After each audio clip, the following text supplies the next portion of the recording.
మన ప్రభువును ప్రేరక్షకుడైన యేసుక్రీస్తు వారి మహాపరిశుద్ధ ఘనమైన నామంలో ఈ ఉదయకాలము ఆయన సముఖమందు కూడి ఉన్న మీకు నా హృదయపూర్వకమైన వందనాలు తెలియజేసిన మన పరిశుద్ధ గ్రంథము నుండి హోషేయ 1వ అధ్యాయము 5వ వచనమును మనము ధ్యానించుకుందాం. హోషేయ 1వ అధ్యాయము 5వ వచనం. Let's turn to the book of Hosea, chapter 1, verse 5.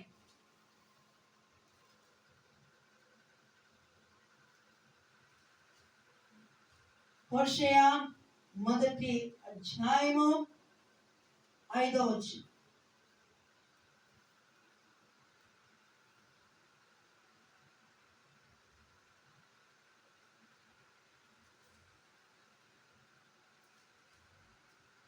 దయచేసి చదవండి. ఆ దినమున నేను ఇజ్రాయేలు లోయలో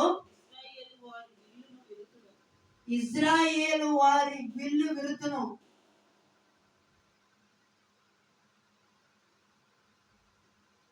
నేను మోషేకు తోడై ఉన్నట్లు. హోషేయ 1:5.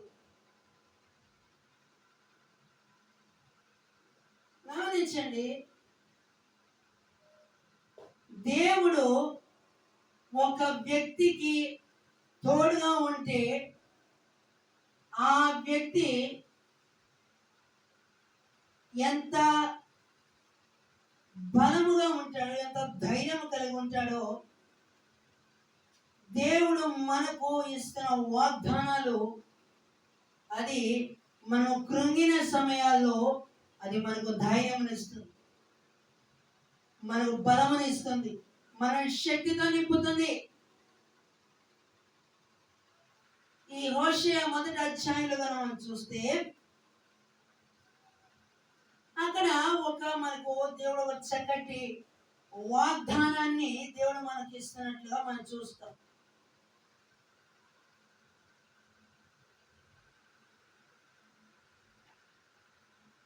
నీవు బ్రతుకు దినములన్నిట ఏ మనుష్యుడు నీ ఎదుట నిలువలేకపోయిండును.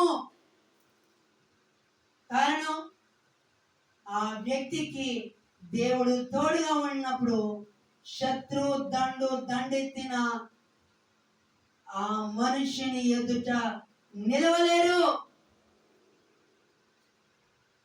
కారణం, ఆ వ్యక్తి పక్షాన ఒక పరాక్రమం గల దేవుడు ఉన్నాడనే విషయం ఈ వ్యక్తికి తెలుసు. కానీ శత్రుదండకు తెలుసా అండి? శత్రుదండకు తెలుసా? తెలీదు. ఇదే వాగ్దానము యెహోషువకు ఇచ్చినట్లు మనం చూస్తాం. నా ప్రియమైన సహోదరులారా, గమనించి ఉదయ కాలము మీ జీవితంలో పట్టి పీడిస్తున్న భయం ఏమిటి?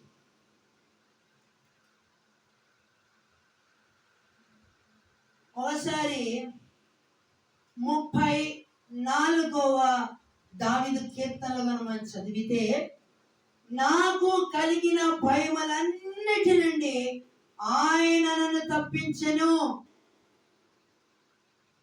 అంటే ఈ మాటకు అర్థం ఏంటండి? ఈ మాటకు అర్థం ఏంటి? నాకు కలిగిన భయములన్నిటి నుండి ఆయన నన్ను తప్పించెను అంటే మనము ఆయనను ఆశ్రయించినప్పుడు, ఆయన మీద ఆనుకున్నప్పుడు, మనం ఆయన చాటున మనం దాగి ఉన్నప్పుడు యుద్ధము ఆయనది, విజయము ఎవరిది?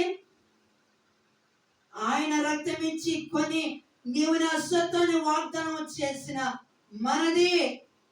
ఆమేన్, హల్లెలూయా. నా ప్రియమైన సహోదరులారా, గమనించండి,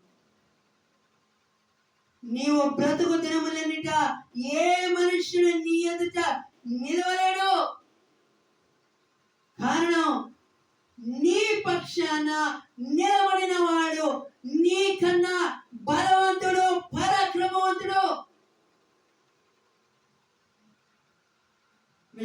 విశ్వసిస్తున్నావా? నీ హృదయంలో నమ్ముతున్నావా?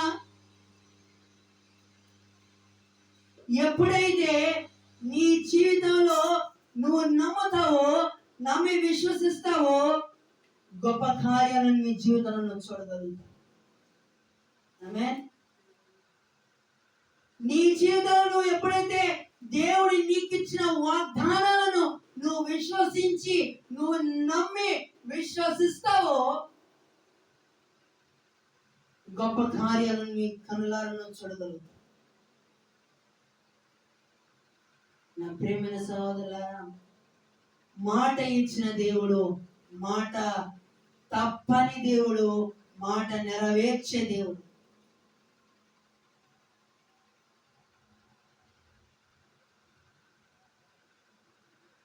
గమనించండి, హోషేయ 14వ అధ్యాయము మొదటి నుండి కనుక మనం చూస్తే, హోషేయ 14వ అధ్యాయము మొదటి నుండి, ఇశ్రాయేలు నీ పాపము చేత నీవు కూలితివి గనుక నీ దేవుడైన యెహోవా తట్టుకు తిరుగుము. మాటలు సిద్ధపరచుకొని యెహోవా యొద్దకు తిరుగుడి. మీరు ఆయనతో చెప్పవలసినదేమనగా, మా పాపములన్నిటినీ పరిహరింపుము. ఎట్లకు బదులుగా మీకు మా పెదవులను అర్పించుచున్నాము. నీవు అంగీకరింపదగినవే అవే మాకు ఉన్నవి. అదేనండి, ఈ మాటను నాకు తెలిసేందువరకు మీకు చాలా సార్లు చెప్పాను. ఎట్ల రక్తంతో కడిగితే పోదు, గొర్రెల రక్తంతో కడిగితే పోదు, పొట్టేళ్ల రక్తంతో కడిగితే పోదు. క్రీస్తు రక్తములో నీ హృదయాన్ని కడుక్కొని ఒకసారి చూడు, నీ బ్రతుకు మారుతుంది, నీ జీవితము మారుతుంది. ఎట్లా నడిపిస్తే వాటి రక్తంలో పరిశుద్ధత ఉన్నదా? ఉందండి? లేదు. దానికి బదులుగా నీ పెదవులను బలిపీఠం మీద పెట్టి దేవునికి అర్పించి చూడు. నీ పెదవులు ఒకప్పుడు దూషించిన నీ పెదవులు, అదే పెదవులతో నువ్వు జీవముల దేవుని దగ్గర నువ్వు స్తుతిస్తావు, ఆరాధిస్తావు, ఘనపరుస్తావు, మహిమపరుస్తావు. ఇవి నా మాటలు కాదు. నా మాటలు ఏ మనుషుడు ఎవరు లెక్క చేస్తారండి? అరే పిల్లలు అని చెప్పి తీసేస్తారు. కానీ జీవముల దేవుని మాటల ప్రకారం నెట్టి వేస్తే పర్యవసానాలు భయంకరంగా ఉంటాయి.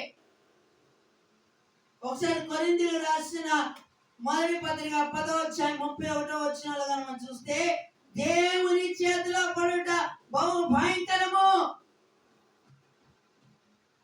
మనుషుల చేతిలో పడితే ఏదో రికమెండేషన్ ద్వారా బయటికి ఆ మనుషుని చేతిలో విడిపించచ్చేమో, కానీ దేవుని చేతిలో పడితే నీవు ఆయన చేతిలో నుండి ఎవరైనా విడిపించగలవా? విడిపించగలవా? విడిపించడానికి ఎవరు తరమని అవుతుందా? అవదు. ఎవరి తరము కాదు. నా ప్రియమైన సహోదరులారా, నీ పెదవులు పరిశుద్ధంగా ఉన్నాయా? నీ పెదవుల నుండి వచ్చే మాటలు పరిశుద్ధంగా ఉన్నాయా? బూతులను సరసోక్తులను రాకూడదని నీకు తగదని దేవుని వాక్యం ఖండించి హెచ్చరిస్తుంటే నీలో దేవుని భయం లేకుండా ఈ రోజున నీ నోటి నుంచి బూతులు వస్తున్నాయంటే, ఈ ఉదయ కాలము ఎవరి పెదవుల నుండి అయితే బూతులు వస్తున్నాయో అటువంటి వారి పెదవులే ఈ ఉదయ కాలము దేవుని అగ్ని వారి పెదవులు కాల్చును గాక. తర్వాత వచ్చిన అశూరీయుల చేత రక్షణ పొందగోరము మేమికను గుర్రములను ఎక్కము, మీరే మాకు దేవుడని మేము ఇక మీదట మా చేతి పనితో చెప్పము. ఏ కొందరు గుర్రములను బట్టి రథములను బట్టి అతిశయపడదురు గాని మనమైతే మన దేవుడైన యెహోవా నామమును బట్టి అతిశయపడుతున్నాం. ఏంటి ఆయనలో గొప్పతనం అంటే ఆయన పాపులలో చేరే ప్రత్యేకమైన వాడు. ఎంతటి పాపి దగ్గర, ఎంతటి పాపికైనా ఆయన దగ్గర క్షమాపణ ఉంది.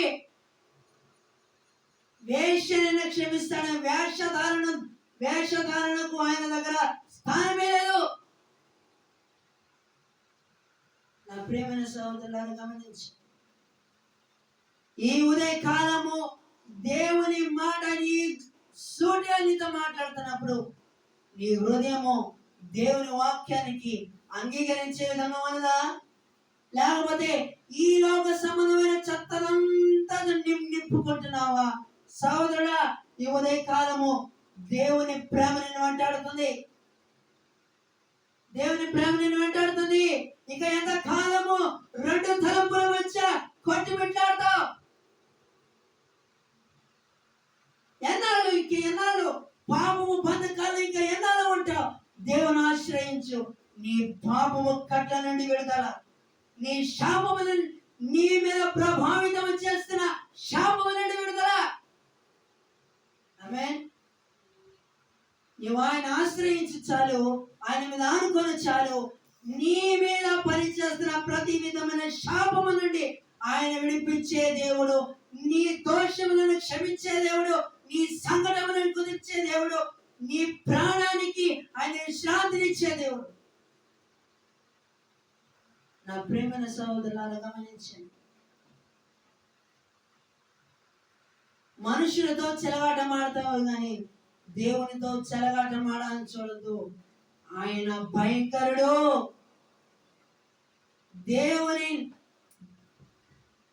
దేవుని దూషించిన వారు పరిశుద్ధ గ్రంథంలో పరిశుద్ధాత్మకు విరోధంగా అబద్ధం ఆడిన వారి పరిస్థితి ఏమైందండి? ఏమైంది? బైబిల్లో పరిశుద్ధాత్మకు వ్యతిరేకంగా అబద్ధం ఆడారు ఇద్దరు. ఎవరు చెప్పండి? ఎవరు? అననీయ, సప్పీరా. వీరిరువురు పరిశుద్ధాత్మకు విరోధంగా వారు అబద్ధం ఆడారు. ఇక ఆ రోజును చూడకుండా వెళుతూనే చనిపోయారు. పరిశుద్ధాత్మతో చెలగాటమాడాలని చూస్తే బహు భయంకరమైన పర్యవసానాలు ఉంటాయి. తర్వాత వచ్చి తండ్రి లేని వారి ఎడల వాత్సల్యము చూపువాడవు నీవే కదా. వారు విశ్వాసఘాతకులు కాకుండా నేను వారిని దృఢపరచుదును, గుణపరచుదును. వారి మీదనున్న నా కోపము చల్లారెను. ఎందుకు? ఒక్క నిమిషం. వారి మీద నా కోపము చల్లారెను అంటే ఏంటి? వారు తమ స్థితిని వారు గ్రహించారు, తమ తప్పులను వారు తెలుసుకున్నారు, పశ్చాత్తాపడుతున్నారు. వారి మీద రగులుకొనవలసిన ఆయన కోపము చల్లారిపోయింది. ఒక మాటలో చెప్పాలంటే వారి మీద దేవుని కనికరం వచ్చింది. హల్లెలూయా. యోనా ఆ నినివే మహాపట్టణంలో ఉన్న ప్రజలందరికీ చెప్పినప్పుడు చిన్నలు పెద్దలు వృద్ధులు, ఒకవేళ వారి పశువులు కనుక వారి గట్టి కూడా వేయలేదు. ఆ రాజ్యాన్ని పరిపాలిస్తున్న రాజు సైతము సింహాసనం నుండి దిగి వస్త్రాన్ని చింపుకొని గోనె పట్టెలు కట్టుకొని వారు వారు తమ స్థితిని వారు తెలుసుకున్నారు, గ్రహించారు, పశ్చాత్తాపడ్డారు. దేవుని వాక్యం సెలవిస్తుంది, వారి మీదికి రావలసిన ఉగ్రత రాకుండా తప్పిపోయింది. మన స్థితిని మనం దేవుని ఎదుట ఒప్పుకున్నప్పుడు మన మీదకి రావాల్సిన దేవుని ఉగ్రత నుండి తప్పించుకోగలము. ఆయన ఉగ్రత నుండి ఏ మనుష్యుడు తప్పించుకొనలేడు. ఎవరైనా తప్పించుకోగలరా? అందుకని పాట కూడా ఉంది, తీర్పు దినమునందున ఆయన ముందర నీవు నిలిచే ధైర్యం నీకున్నా. తీర్పు దినమునందున ఆయన ముందర నీవు నిలిచే ధైర్యం నీకున్నా. మార్పు చెందవా? ఇక ఎంత కాలము ఈ పాపము బురదలో పొరలాడతావు? ఎవరు నన్ను చూడట్లేదని రహస్యంగా నీ కార్యములను జరిపిస్తున్నావే. దేవుని కను దృష్టి నీ మీద ఉన్న భయం లేదా? ఎంత కాలము నీ ఇష్టానుసారం బ్రతికి దేవుని నామమును అవమాన పాలు చేస్తావు. జాగ్రత్త సోదరుడా, దేవుని ఉగ్రత నీ మీద రాకుండా చూసుకో. ఎవరైనా సరే, సామాన్యుడైనా ధనవంతుడైనా కోటేశ్వరుడైనా ఎవరైనా సరే, దేవుని దృష్టిలో అతడు కేవలం నరమాత్రుడే.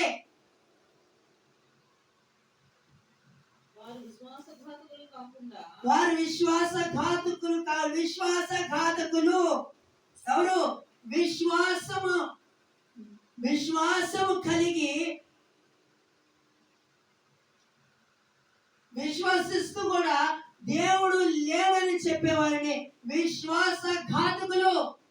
దేవుని చేత దీవించబడి ఆశీర్వదించబడి విశ్వాసముతో ఉంటూ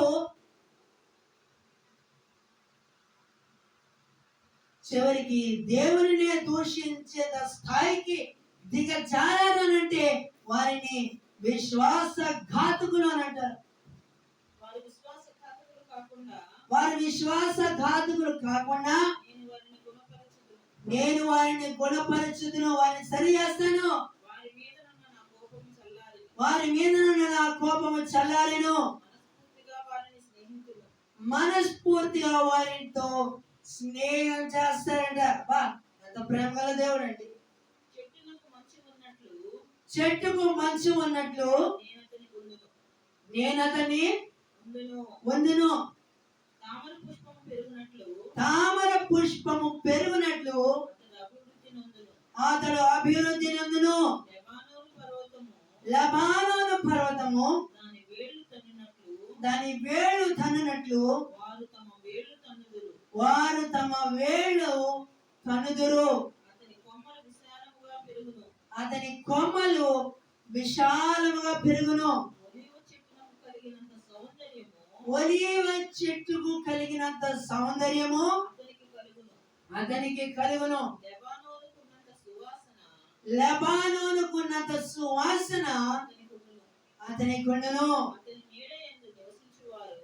అతని నీడయందు నివసించువారు మరలి వత్తురు. ధాన్యము వలె వారు తిరిగి మొలుతురు. ద్రాక్ష చెట్టు వలె వారు వికసింతురు. లెబానోను ద్రాక్ష రసము వాసన వలె వారు పరిమళింతురు. అర్థమైందండి? నా ప్రేమైన సహోదరులారా, ఆయన మనతో స్నేహించాలనుకుంటున్నారు. మనలో ఉన్న కల్మషాన్ని తొలగించి ఆయన బిడ్డగా ఆయన స్వరూప్యంలో మనల్ని చేయాలనుకున్నారు. గత రాత్రి మీకు మాట చెప్పాను, సుత్తి దెబ్బ తగలకుండా ఒక చెట్టు మొద్దు ఒక చక్కటి శిల్పంగా మారుతుందా? మారుతుందండి? మారదు. అలాగే మన జీవితంలో ఆయన కోపిస్తూనే వాత్సల్యత కనపరిచే దేవుడు. నా ప్రియమైన సహోదరులారా, ఉదయ కాలము నీవు ఎవరైనా సరే మనుషుల దృష్టిలో నీవు మంచి స్థాయిలో ఉండొచ్చేమో, లేక మంచి స్థాయిలో ఉండొచ్చేమో, ఏ స్థాయిలో ఉన్నాను కాదు, నీ హృదయంలో క్రీస్తుకు స్థానం ఉన్నదా? నీ హృదయంలో క్రీస్తుకు స్థానం ఉన్నప్పుడే నీవు అభివృద్ధి చెందుతావు. నీవు అనేకులకు దీవెనకరంగా మారుతావు. నా ప్రియమైన సహోదరులారా, గమనించు. ఎఫ్రాయిము బొమ్మలతో నాకిక నిమిత్తమేమి? నేనే ఆలకించుచున్నాను. నేనే ఎఫ్రాయిము గూర్చి విచారించుచున్నాను. విచారణ చేయుచున్నాను. నేను చిగురు పెట్టు సరళ వృక్షము వంటి వాడను. నా వలననే నీకు ఫలము కలుగును. జ్ఞానులు ఈ సంగతులు వివేచింతురు. బుద్ధిమంతులు వాటిని గ్రహింతురు. ఏలయనగా యెహోవా మార్గములు చక్కనివి. నీతిమంతులు దాన్ని అనుసరించి నడుచుకుందురు. కానీ తిరుగుబాటు చేయు వారి దారికి అది అడ్డము గనుక వారు తొట్టిల్లుదురు. చూస్తారండి, ఆయన మాటకు విధేయత కనపరిచే వారిని ఎట్లా చేస్తారు? ఆయన మాటను కాదనుకొని తృణీకరించిన వారి పరిస్థితి ఎలా ఉన్నది? ఈ రోజున ఈ ఉదయ కాలము దేవుని మాటకు నీ హృదయాన్ని అంగీకరించే విధంగా ఉన్నదా? ఈ రోజున నువ్వు ఒక సామాన్యుడు కావచ్చేమో, అధికారివి కావచ్చేమో, కానీ దేవుని దృష్టిలో నీవు కేవలం ఒక నరుడవే. నా ప్రియమైన సహోదరులారా, ఈ ఉదయ కాలము నీ హృదయంలో దేవుని వాక్యం ఉన్నంత కాలము ఏ నరమాత్రుడు నిన్ను దేవుని నుండి వేరు చేయజాలడు. నీవు ఆయన చేతిలో, ఆయన అరచేతిలో నిన్ను చెక్కుకొని ఉన్నాడు. ఆయనకు నీ విషయంలో ఎన్నో అద్భుతమైన ప్రణాళికలు ఉన్నాయి. నీవు దేవుని దృష్టిలో ఒక విలువైన వ్యక్తివి. నేను దేవుని దృష్టిలో ఒక విలువైన వ్యక్తిని అని నువ్వు ఎప్పుడైతే గ్రహిస్తావు అంటే నీ హృదయంలో దేవునికి ప్రథమ స్థానం ఇచ్చినప్పుడు దేవుని ప్రేమ యొక్క విలువను అప్పుడు నువ్వు గ్రహిస్తావు. హల్లెలూయా. నా ప్రేమ సహోదరులారా, గమనించండి, ఈ ఉదయ కాలము దేవుని మాటకు విధేయతను కనపరిచి ఆయన ఇచ్చే దీవెనను నీవు పొందుకున్నప్పుడు నీ జీవితము అనేకులకు దీవెనకరంగా మారుతుంది.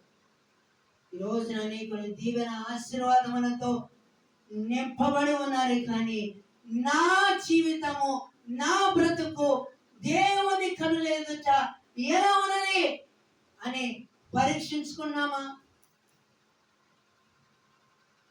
ఈ క్షణమున నేను మరణిస్తే నా గమ్యమేది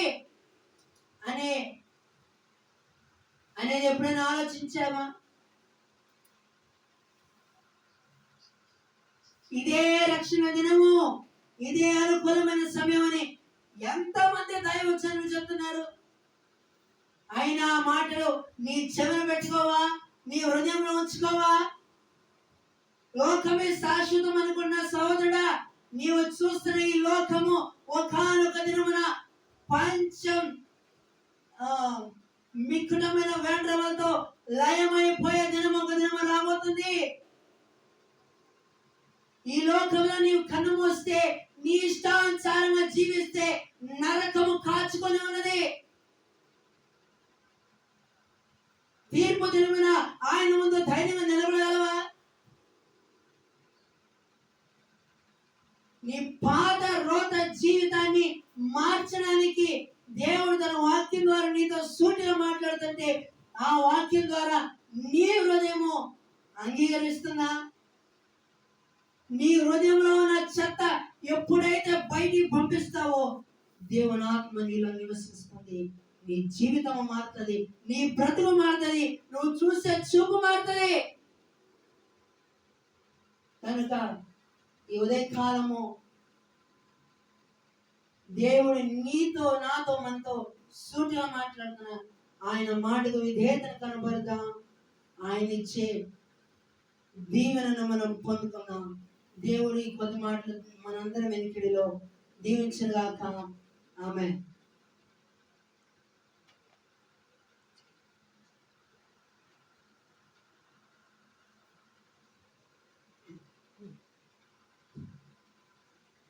ప్రేమగల మా తండ్రి, ప్రభువాని స్తోత్రం చెల్లించుకొచ్చున్నాం.